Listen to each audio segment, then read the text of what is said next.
The journey has been long and the path difficult, but the final resolution is finally within your reach at the end of the road.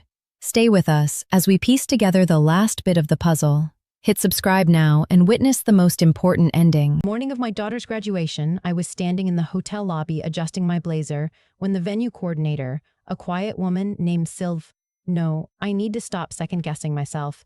Let me just tell you what happened. It was a Saturday in May. My daughter Zoe was graduating with her master's degree from Northwestern. 13 years of hard work, hers and mine both, if I'm being honest. I raised her alone after her father left when she was 7. Every science fair, every late-night study session, every financial aid form I filled out at the kitchen table with reading glasses I bought at CVS because I couldn't afford an eye appointment. That morning was the finish line for both of us. I'd taken a week off from my job at the hospital billing office. I'd bought a new dress, navy blue, knee-length, on sale at Ann Taylor, but it looked expensive enough. I'd booked a room at the Marriott near campus because parking near Northwestern on graduation day is basically a form of psychological torture, and I didn't want anything to go wrong. I wanted that day to be perfect. Zoe's boyfriend, they'd been together almost 2 years, had driven up from Chicago with his mother. I'd only met him a handful of times. He was polite enough, quiet. The kind of quiet that could mean thoughtful or could mean something else entirely, and I hadn't yet figured out which one it was. We were all meeting in the lobby at 9 before walking over to Welsh Ryan Arena together.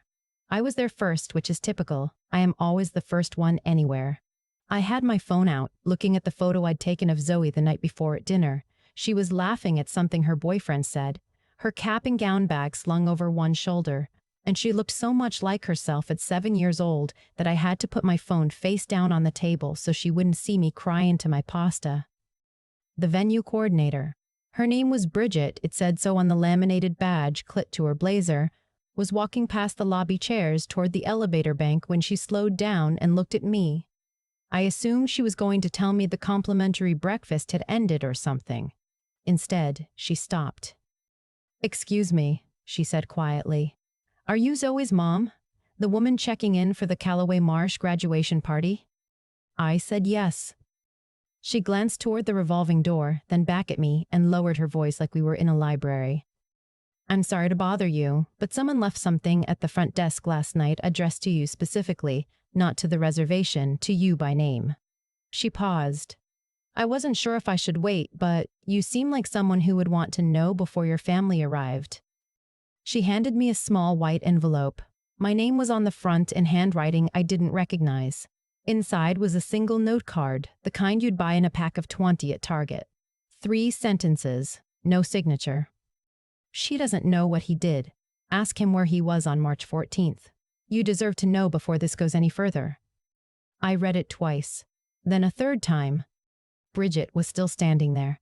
She had kind eyes and the expression of someone who had seen things go sideways at celebratory events before and was deeply sorry to be part of another one. "Do you know who left this?" I asked. She shook her head. "It was slipped under the front desk windows sometime after midnight. The overnight clerk didn't see anyone. There's no camera covering that angle." I thanked her.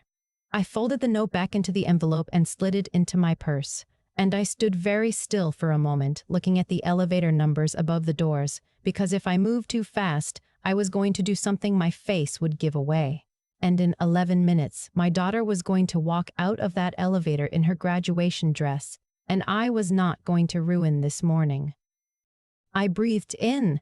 I breathed out. I thought about the navy blue dress I'd bought on sale. I thought about the parking.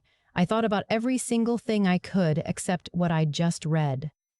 Then I went to the breakfast area and poured myself a coffee I didn't drink. Here's what I knew about March 14th. Nothing.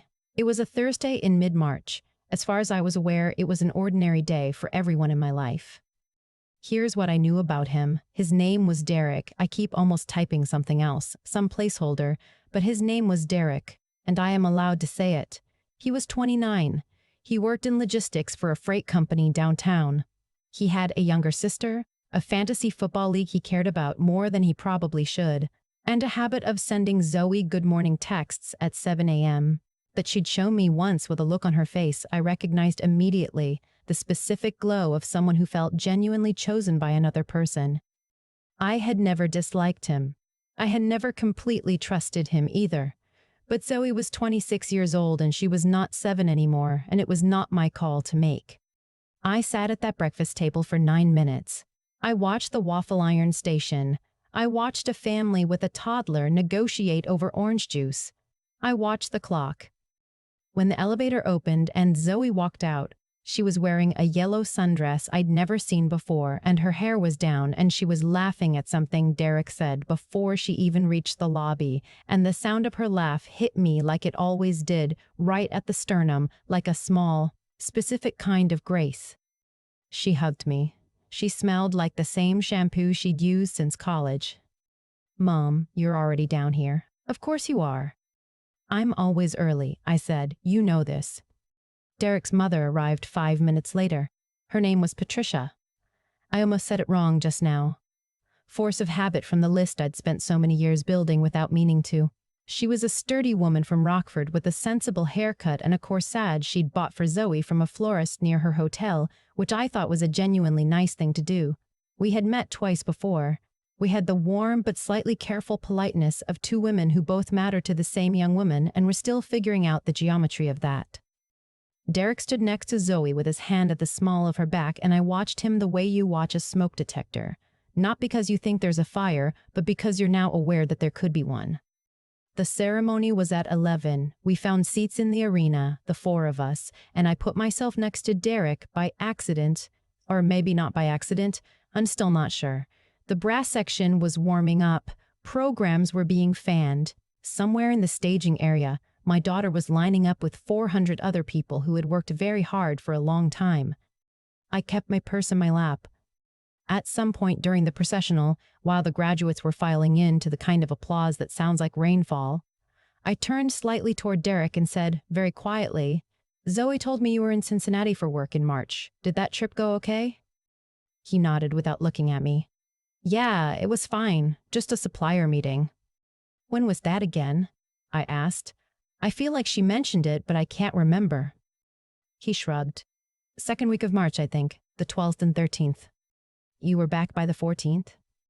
He glanced at me then, just briefly. "Yeah, why?" "No reason," I said. "I just couldn't remember if she said you were gone for the weekend too." He said he was back by Thursday evening. He turned back to the processional. I stared at the arena floor, and I thought, he answered too easily. Or maybe he answered perfectly normally, and I am a woman with a note in her purse from a stranger, and my judgment is currently worthless. I found Zoe in the line, 3rd row, near the end. She was laughing at something the person next to her said, and she did that thing she's done since she was little where she covers her mouth with both hands when she laughs too hard.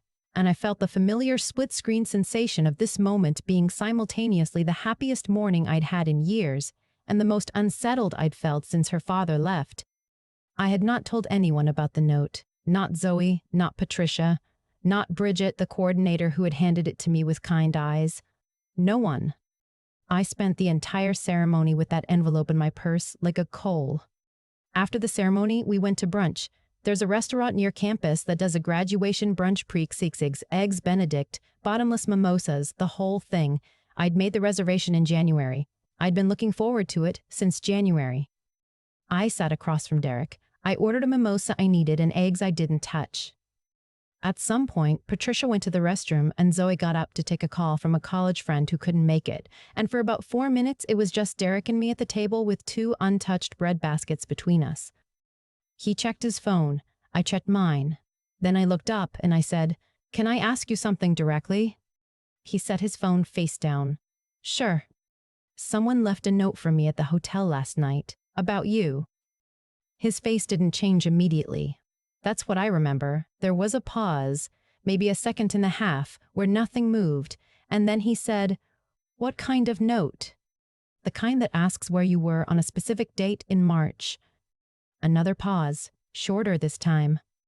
"Who left it?" "I don't know. There was no name." He picked up his water glass, put it down again, and then he said the thing that I think about now. The thing I have turned over probably 200 times since that brunch. "It's not what you think it is." Not, I don't know what you're talking about. Not, that's bizarre. Who would do that? Not denial. Just, it's not what you think. What do I think it is? I asked. He looked at the bread basket. Look, there's something I should have told Zoe already. I kept waiting for the right time, and there never was a right time, and I know that's not a good excuse. I put my hands flat on the tablecloth. Tell me. And he did. It wasn't another woman. I want to say that first because it's what everyone assumes when a story starts this way, and this wasn't that. In March, Derek had lost his job. Not the way you lose a job when a company downsizes and hands you a severance packet and a week to clean out your desk. The way you lose a job when something goes wrong and there are meetings with HR and then suddenly your access badge doesn't work anymore and you are standing in a parking garage in downtown Chicago on a Thursday afternoon with a box of your things and nowhere specific to be. He hadn't told Zoe. He'd been pretending to go to work every day for 6 weeks, leaving the apartment at the same time, coming back at the same time, spending his days at the public library or a coffee shop near the old office, sending her busy at work texts from a Starbucks on Michigan Avenue. He had applied to 42 jobs. He had 2 interviews pending. He had 3 months of savings left and a plan, or something he was calling a plan, to tell her once he had an offer in hand. Once he could frame it as a thing that happened and then got fixed rather than a thing that is currently happening, and I am scared. The note had been left by a woman from his old office. Someone who knew him, knew Zoe existed, knew I would be at the hotel that weekend. March 14th was the day his access badge stopped working. It was not revenge. I don't think she was being cruel. I think she was someone who watched a young woman be lied to by someone she loved and decided to do something about it, even if the something was anonymous and imperfect and landed in the hands of the mother instead of the woman herself. Derek sat across from me at that brunch table, and he looked like someone who had been carrying something very heavy for a long time and had just set it down on someone else's table without permission, and he said, "I know I should have told her. I know." I said, "Yes, you should have." "Are you going to tell her?" I looked at him for a long moment. I thought about Zoe on the phone across the restaurant, laughing, still in her yellow dress, today being the day it was supposed to be. I thought about her father leaving when she was 7 and the way she'd been careful, so careful, about who she let in after that. I thought about the corsage Patricia had bought from a florist, and Derek's mother making the drive from Rockford, and the note in my purse, and Bridget the coordinator with her kind eyes, and the fact that some mornings just do not go the way you prepared for them. "She's going to find out either way," I said. "It should be from you, today, not after the brunch, not next week, not when you have an offer in hand, today." He nodded. "If you don't," I said, "I will." He nodded again. He looked like a man who had just been handed the exact consequence he had been dreading and had somehow also been relieved by it. Zoe came back to the table. Patricia came back from the restroom. We had our brunch. We took photos in front of the restaurant. We said our goodbyes in the parking lot, and Zoe hugged me for a long time, longer than usual, and I held on. She called me that evening, from her apartment. "Derek told me," she said. "I know," I said. "Did you know before brunch?" "I found out this morning." There was a silence, not angry, more like she was processing the weight of the day in real time, recalibrating what had been true this morning versus what she knew now. "I'm not sure how I feel about him," she said. "That's okay," I said. "You don't have to know yet." "Are you mad?" I thought about that. "I'm tired," I said, "but I'm really proud of you, and that's the part that's going to be true tomorrow too, no matter what else changes." She was quiet for a moment. Then, "Who left the note?" "I don't know," I said. And the honest truth is that I still don't. I never found out. I kept the note card for a while. It lived in the small zippered pocket of my work bag for about 2 months. And then one day, I took it out and looked at it for a while, and then I threw it away. It had done its job. Whoever left it had done something brave and imperfect and a little bit strange, and it had mattered. Zoe and Derek are still together. He got a new job in July, logistics again, different company, better title. He told her everything. They had the hard conversations, the kind you can't shortcut, And from what I can see, they came out the other side of it with something more solid than what they had before, which I don't entirely understand, but also don't entirely doubt. I went back to the hospital billing office on Monday. I hung the photo from the night before the ceremony on my cubicle wall. Zoe laughing, bag on her shoulder, looking so much like herself at 7. And sometimes when I'm entering insurance codes at 11 in the morning, I look at it and I think about that lobby, that notacard, that moment when I had to decide whether to be the mother who protects her daughter from hard things or the mother who helps her daughter face them.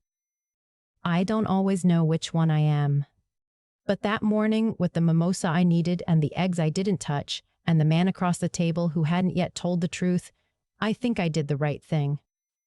I still think about Bridget sometimes, a stranger in a laminated badge who slowed down when she didn't have to, handed me something she could have just as easily thrown away, and then walked off to do the rest of her job. She didn't know me. She didn't know my daughter. She just decided that the right thing was to make sure I had the information before the day ran away from me. I never got to thank her properly. I think about that too. There's something I've come to believe, not because anyone taught it to me in a classroom, but because I've lived long enough to watch it play out over and over again. The truth has a way of arriving whether you send for it or not. Derek had been carrying that secret for 6 weeks, building a careful architecture of ordinary mornings and fake commutes and busy at work texts, and all of it came down not because he confessed or got caught in some dramatic way, but because one person who knew the truth decided they weren't willing to stay quiet about it. That's usually how it goes. Not an explosion. Just a knock at the door. What I keep coming back to is the question of what I actually did in those hours between reading that note and sitting across from Derek at the brunch table. I didn't panic. I didn't confront him in the lobby with everyone watching. I didn't call Zoe before the ceremony and hand her something she couldn't unfeel during the one morning she'd worked 13 years toward. I held it. I waited. I asked one quiet question during the processional and listened to how he answered it. That kind of restraint, the ability to know something and still move carefully, that's not coldness. It's the thing that keeps a hard situation from becoming a catastrophic one. And then when the moment came, I used it. I told him to tell her. I told him today, not next week, not after he had an offer in hand. I drew the line clearly and I meant it, and he knew I meant it. I don't know if I would have done that 10 years ago. I think a younger version of me would have either stayed silent to protect the day or erupted to protect my daughter, and both of those would have been wrong in different ways. What I've learned, slowly, imperfectly, is that protecting someone doesn't always mean shielding them from hard things. Sometimes it means making sure the hard thing reaches them the right way, from the right person at the right moment. Zoe is still figuring out what she thinks about Derek. That's her right and her work to do, not mine. What I know is that she's doing it with her eyes open, which is the only way any of it is worth doing. She didn't get the version of that day she planned for. Neither did I. But she got something that matters more in the long run, the truth, and the chance to decide what to do with it herself. I threw the no-cared away after 2 months. I don't need it anymore. I know what it said.